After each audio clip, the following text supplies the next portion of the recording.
Assalamualaikum warahmatullahi wabarakatuh. Waalaikumsalam warahmatullahi wabarakatuh. Selamat pagi Pak Jupri. Selamat pagi Bu Nana. Pak Jupri sehat. Alhamdulillah Pak Astoni.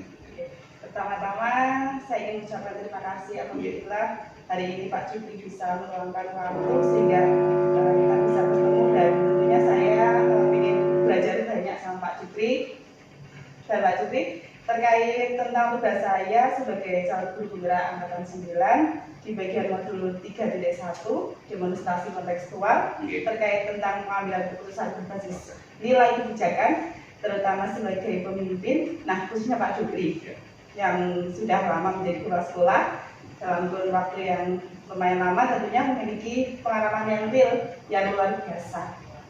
Ada beberapa pertanyaan Pak yang akan saya tanyakan. Yang pertama, saya ingin tahu Pak, kira-kira selama ini Pak Jupri pernah tidak dihadapkan dengan dua hal yang mungkin sama-sama baik tapi bertentangan pada saat itu? Iya, tidak hanya pernah, tapi sering, karena lembaga sekolah itu kan mengelola sumber daya dan sebagainya, sehingga memang kadang-kadang ada beberapa hal yang harus kita selesaikan, kita putuskan. Itu kalau di dalam peraturan kadang-kadang kita harus mengambil sikap yang benar-benar sesuai dengan kaidah yang ada. Sehingga hal-hal yang sering itu harus kita putuskan segera sesuai dengan skala prioritas. Tidak hanya pernah, tapi sering itu. Dalam pengambilan keputusan, ada tidak Pak mungkin waka-waka yang Bapak libatkan dalam pengambilan keputusan tersebut? Oh iya, tidak hanya waka Bu Nana. Jadi SMK ini adalah lembaga, di dalamnya terdapat sistem. Nah, sistem itu mempunyai tupoksi sendiri-sendiri. Namun pada saat ada sesuatu yang harus kita selesaikan, kita harus bisa kolaborasi. Tidak hanya wakil kepala Bu Nana, ada mungkin dari jenjang paling bawah ya, ada guru, ada wali kelas, ada tim BK, ada tim STP 2K dan Waka. Jadi kami selaku kepala sekolah dibantu oleh beberapa unsur yang semuanya saling menguatkan. Jadi tidak hanya Waka, tapi seluruh unsur yang saling menguatkan yang sudah saya sebutkan tadi. Kita berkolaborasi dengan yang di atas ataupun yang paling bawah. Pastinya banyak banget ya Pak, ini hal-hal yang terjadi yang tadi sudah Bapak ceritakan. Bagaimana sih Bapak bisa membedakan antara dilema etika dengan rujukan moral? Nah, ini yang kadang-kadang persepsi kita salah. Kalau kita bisa dilema etika itu sebenarnya tidak versus ya, bukan benar versus benar, karena benar dengan benar tidak bisa ditarungkan. Tetapi ada dua alasan benar dan benar, kan itu dua alasan benar. Yang keduanya itu kalau dilihat memang secara nilai kebajikannya itu benar, itu dilema. Kalau rujukan moral jelas ya, jelas moral. Artinya itu ada sesuatu yang kita rasakan bahwa sesuatu itu memang tidak sesuai dengan kaidah.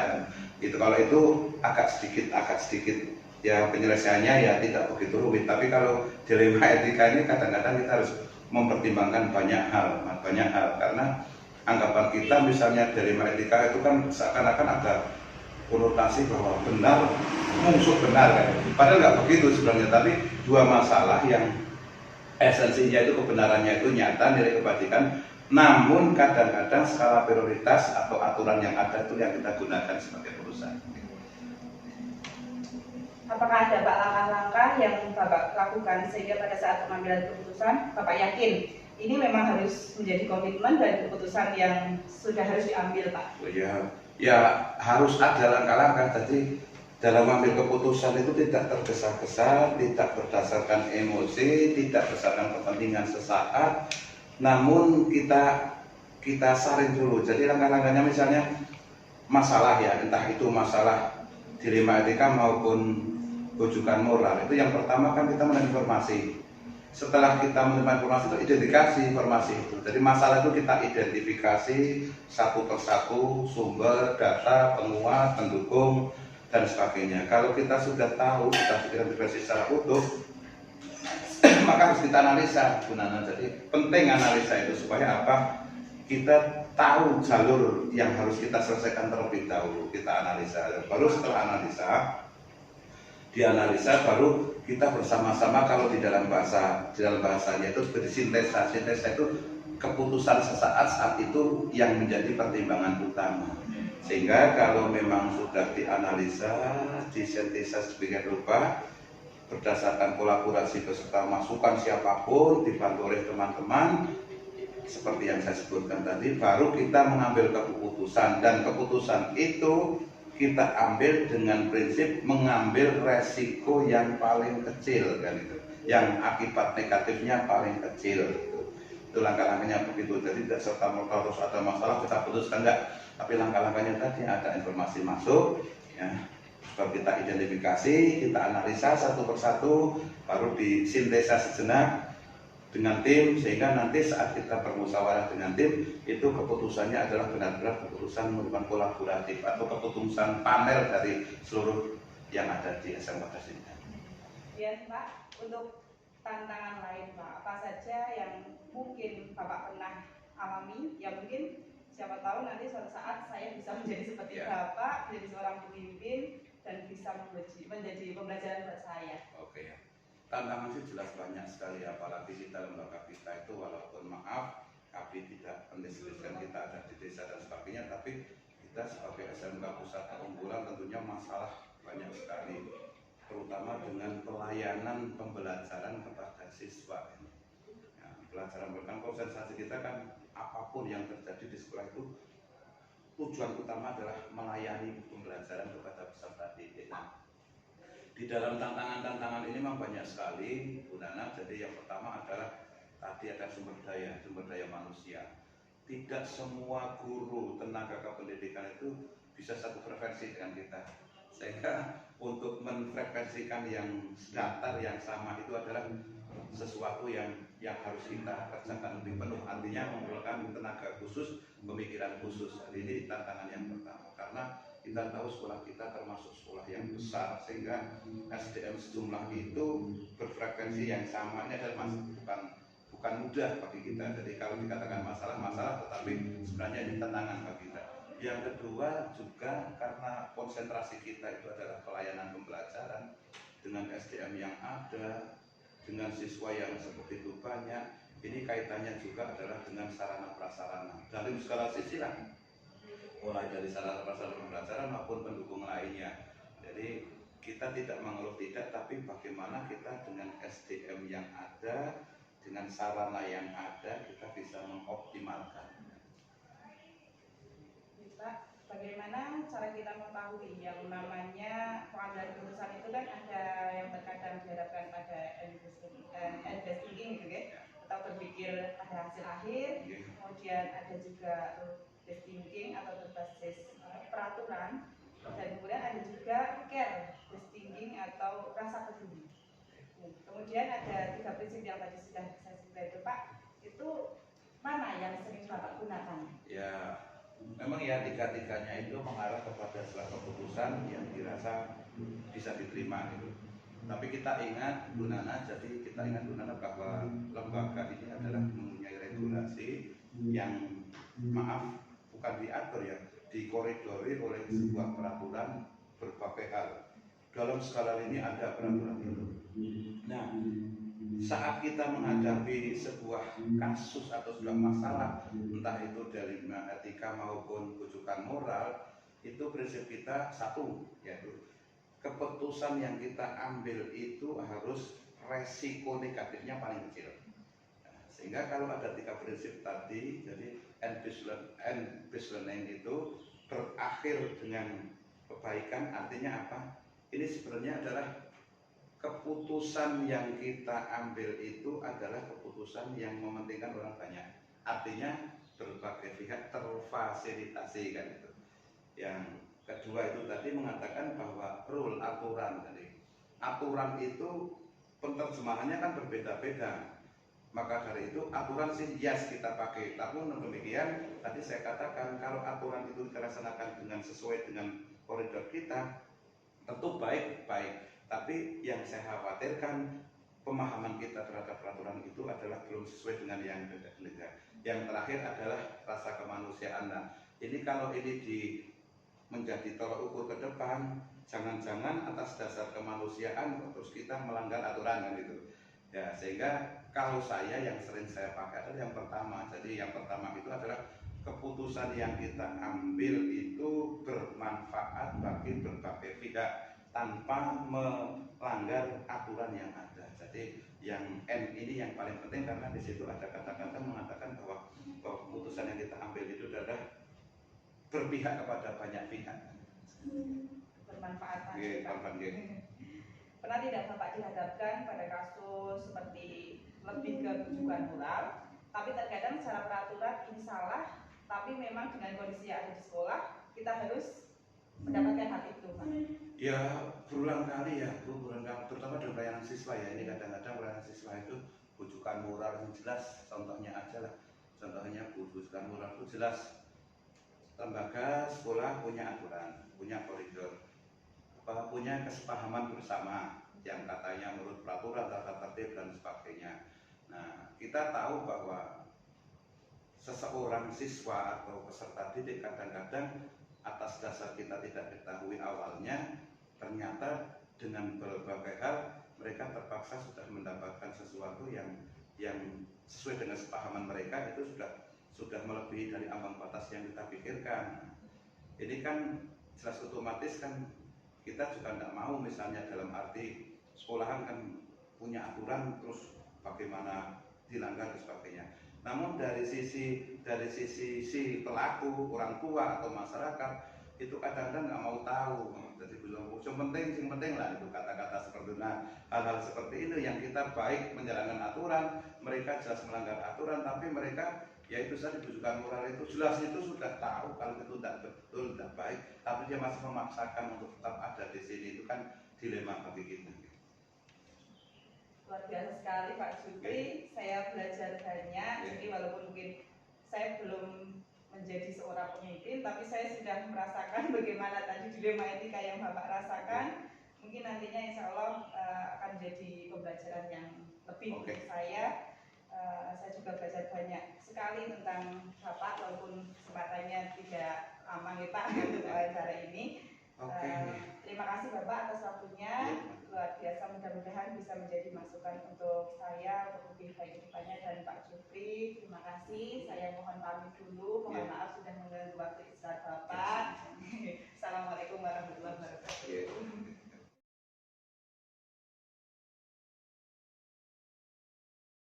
Waalaikumsalam.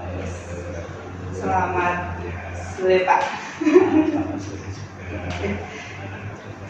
Alhamdulillah Pak Mito bagaimana? Alhamdulillah sehat.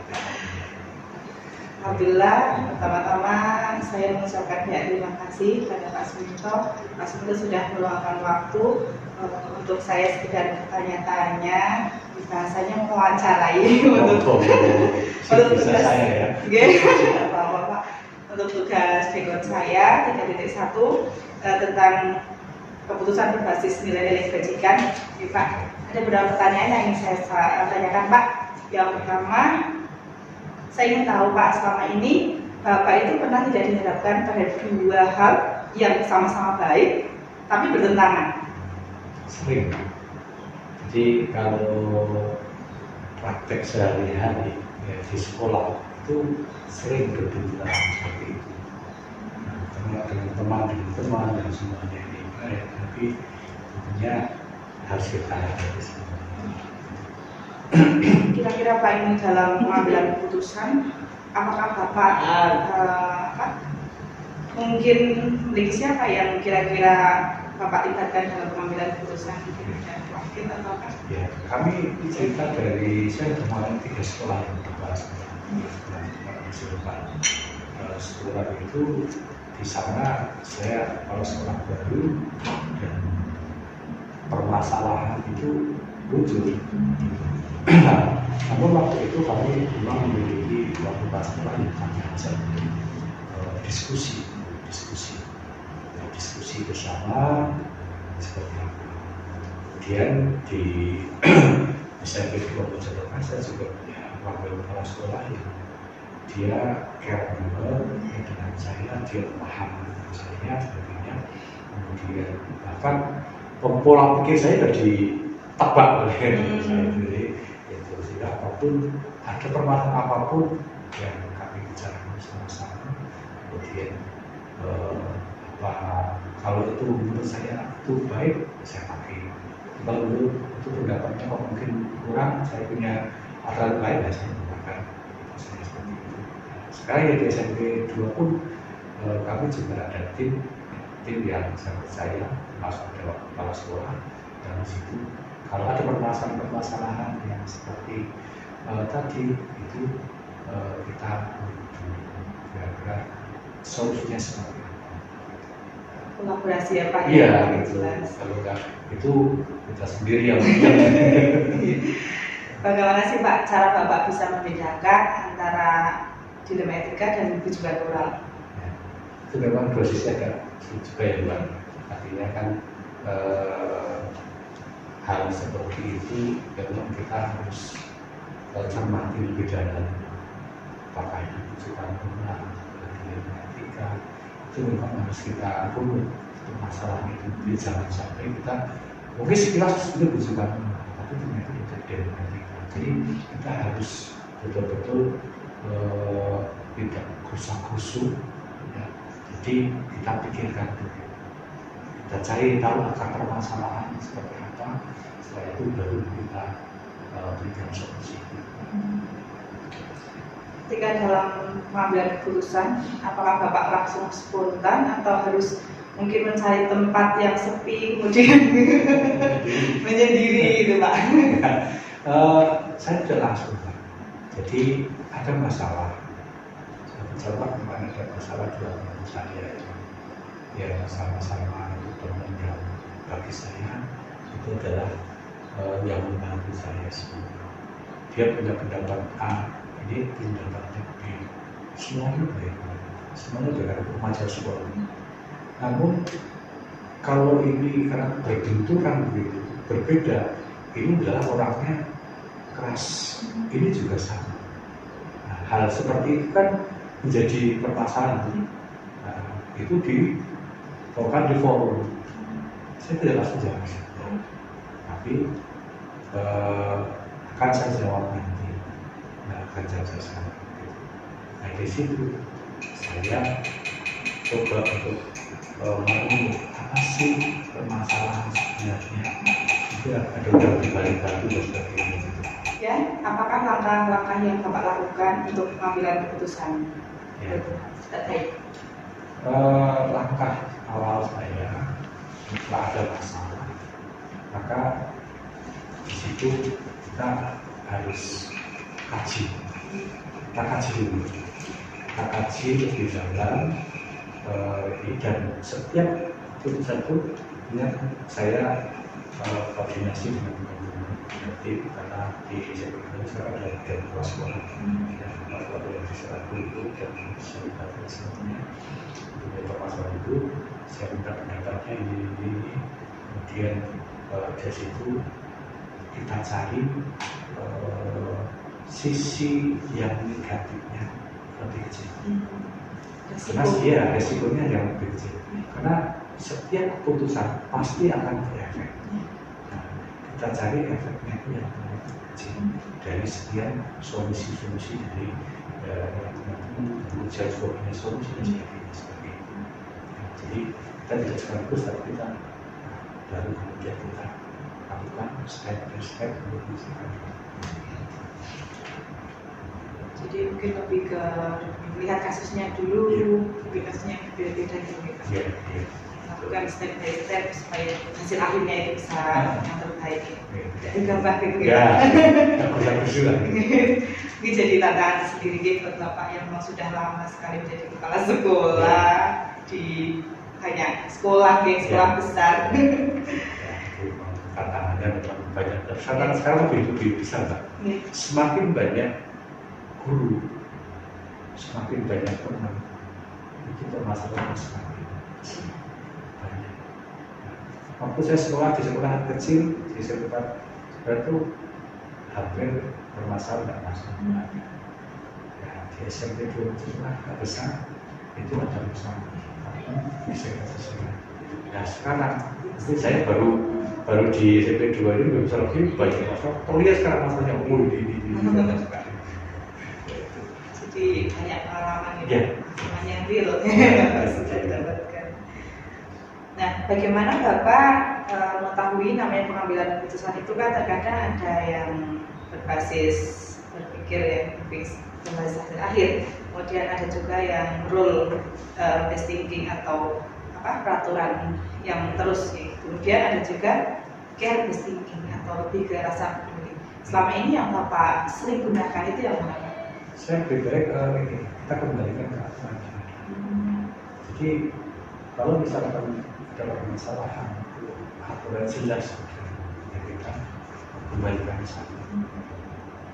Nah, kalau ini mungkin masih belum bisa ya kan kalau secara keluarga dari hati ke hati gitu.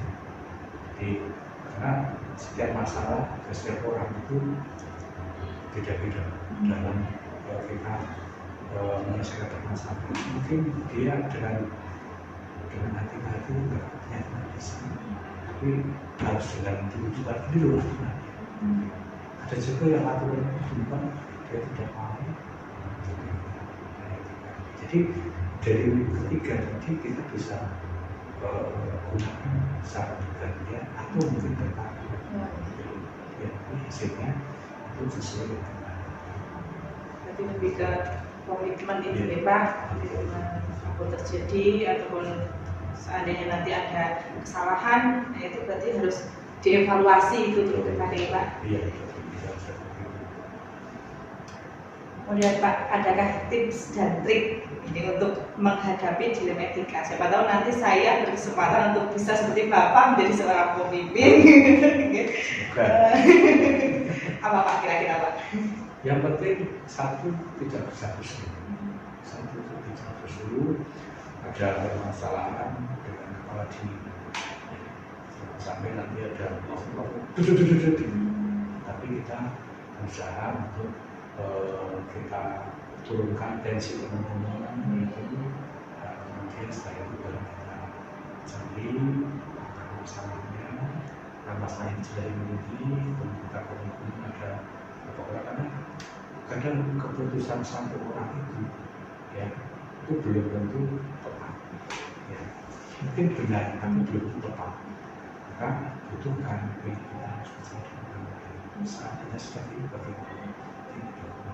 Kalau teman-teman mengeluarkan, berarti itu mungkin yang tepat dan benar. Tapi kalau teman-teman tahu, ini berarti belum. Itu tetap kita butuh orang lain untuk mengevaluasi rencana itu. Sampai terus itu sebelum jadi kita harus mengukur, ya, sisi negatif. Keputusan itu diambil. Asalkan itu bisa diambil sisi positifnya lebih banyak, kita ambil. Terima kasih sekali, banyak sekali sesuatu hal yang tadi Bapak ceritakan kepada saya. Saya walaupun saya belum pernah menjadi seorang pemimpin, tapi dengan permasalahan yang tadi Bapak sampaikan, seolah-olah saya merasa ikut merasakan ternyata dilema seorang kepala sekolah itu sangat banyak ya. Jadi dimulai dari sekolah yang kecil sampai sekolah yang besar, ternyata semakin besar ya semakin banyak masalah. Dan yakin kita akan bermanfaat. Semoga bermanfaat. Dan nanti setiap mungkin permasalahan yang saya lakukan atau yang ada saya mungkin berbeda dengan yang kita alami. Gitu. Tapi pada dasarnya hampir sama lakukan untuk menyelesaikan. Baik Pak, terima kasih atas waktunya. Mudah-mudahan ini bisa menjadi masukan saya untuk jadi lebih baik ke depannya. Terima kasih, maaf sekali sudah mengganggu waktu Bapak. Apa yang saya ceritakan tadi mungkin kurang pas atau mungkin ini cara saya, mungkin dengan cara Tuhan mungkin agak beda. Mohon maaf ya. Tidak apa-apa Pak, terima kasih sudah merepotkan Bapak sudah meluangkan waktu sampai sini. Terima kasih banyak. Sama-sama. Mudah-mudahan semuanya bermanfaat untuk banyak Bapak. Terima kasih Pak.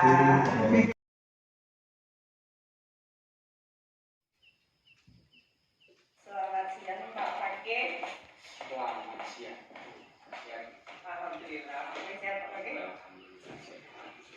Pertama-tama saya ingin mengucapkan terima kasih. Alhamdulillah hari ini Pak Fakih bisa meluangkan waktu sehingga kita bisa bertemu dan tentunya saya ingin belajar banyak ini sama Pak. Ya, yang saya bisa. Terkait dengan tugas saya sebagai calon ibu penggerak di bagian modul 3.1 demonstrasi kontekstual terkait tentang pengambilan keputusan berbasis nilai pendidikan, terutama sebagai pemimpin, nah khususnya Pak Fakih yang sudah menjadi kepala sekolah dalam kurun waktu yang belum lama, apa sudah lama Pak? Baru jalan 2 tahun. Lumayan nih Pak. Baru jalan. Lumayan. Tadi sudah memiliki banyak pengalaman real. Belum. Nah, ini saya berbicara untuk menanyakan dan wawancara dengan kepala sekolah, salah satunya dengan Bapak.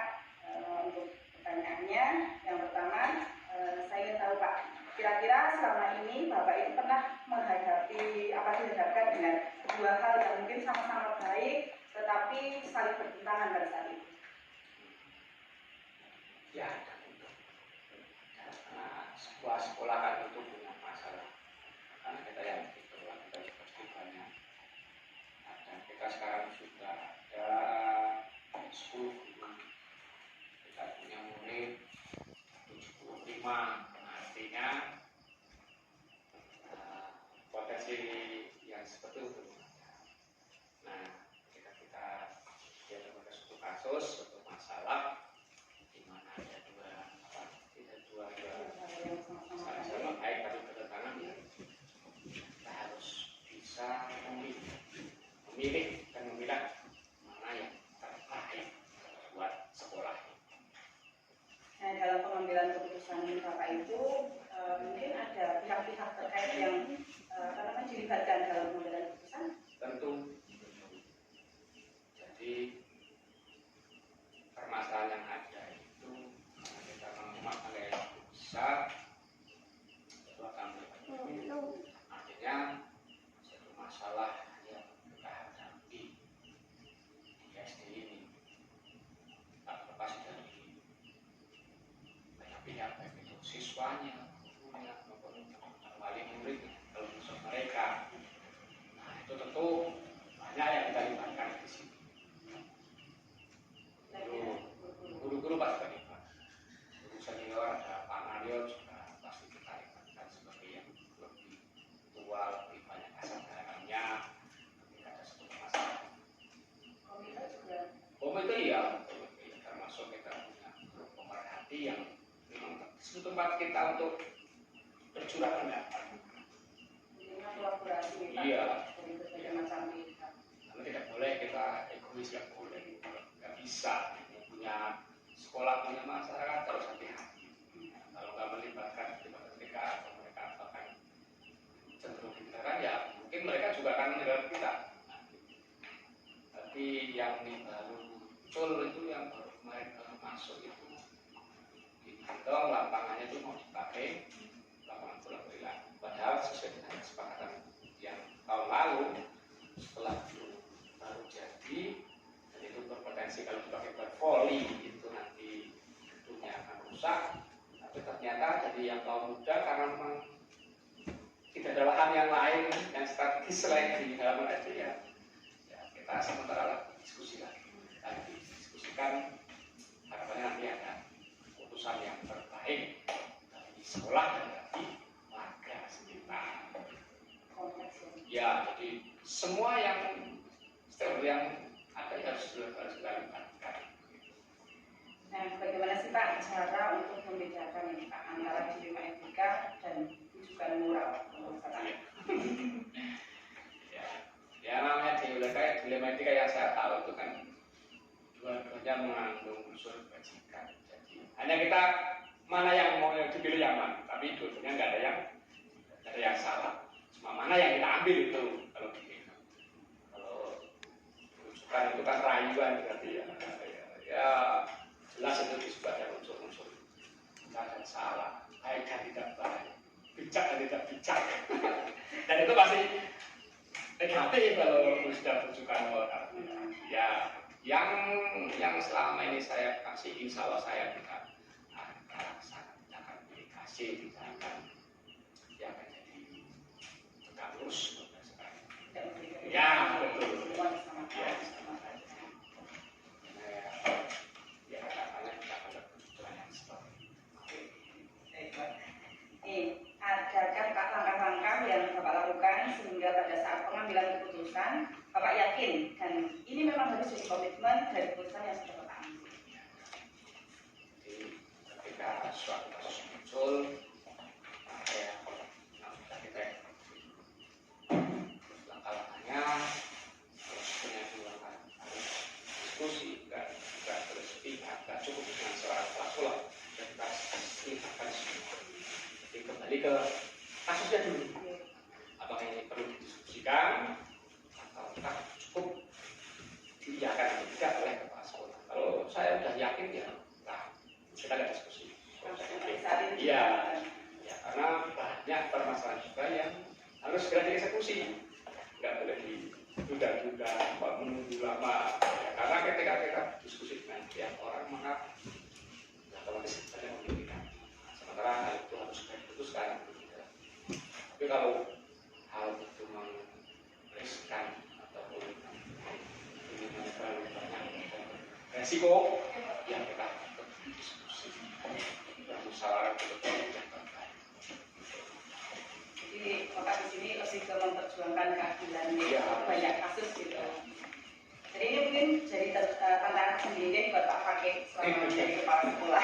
Ya biasa. Biasa aja. Berarti Belum mati saya sekarang. oh oke. Syuting Pak. Ini syuting. Ya itu kan memang ada masalah kalau hidup nggak beri masalah ya nggak mungkin. Hidup kita. Itu pasti ya. Yang kadang-kadang itu pasti masalah itu yang kita. Kalau tantangan lain Pak, apa saja kira-kira yang pernah Bapak alami? Mungkin siapa tahu nanti suatu saat saya mungkin bisa jadi kayak Bapak, Iya. seorang pemimpin ya. Jadi apa Pak kira-kira pembelajaran untuk saya?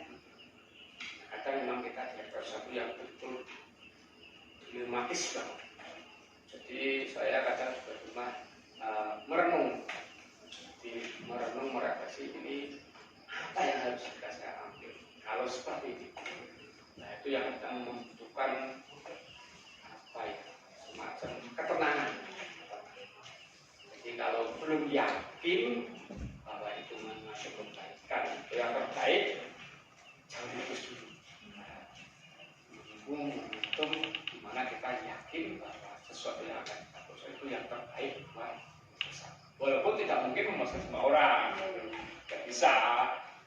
Kalau kita punya wali murid 70, maka ya tidak mungkin kita bisa membahagiakan mereka seluruh. Nah, minimal ya sing kecewa jangan banyak-banyak. Iya, minimalisir permasalahan seperti itu. Jadi kalau kita harus melakukan sesuatu, ya kita harus yakin bahwa ini yang terbaik. Itu kalau saya yakin, kita eksekusi.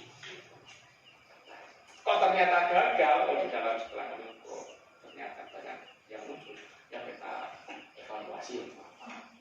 Kita kan bukan malaikat yang mesti. Nah, itu hasilnya yang harus apa? Kita harus belajar dari pengalaman. Iya.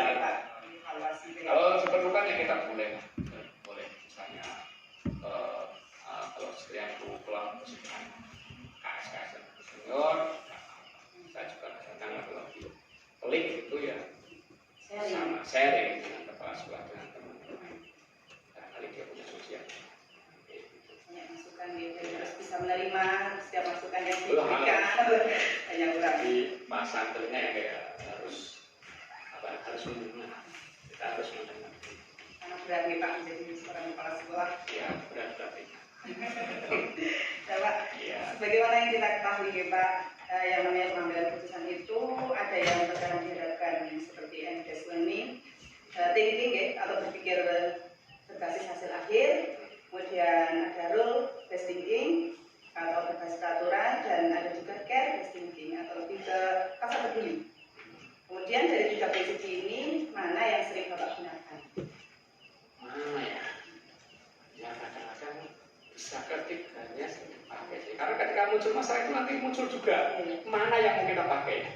Pakai ini karena kasihan, apakah karena apa itu nanti. Jadi dengan munculnya masalah nanti kita akan menentukan sikap di situ. Jadi yaitu yang jelas ya nanti setelah muncul masalah tahu kemana kita pakai yang mana yang dipakai. Gitu. Harus menggunakan tiga. Iya boleh. Cukup tiga-tiganya bisa menang. Pernah tidak Bapak dihadapkan pada kasus lebih kebujukan moral, tapi terkadang secara peraturan ini memang salah. Nah, tetapi memang dengan kondisi yang ada di sekolah kita harus mendapatkan hal itu. Iya, Pak. Ya, Gimana Pak? Contohnya Pak, bisa diceritakan?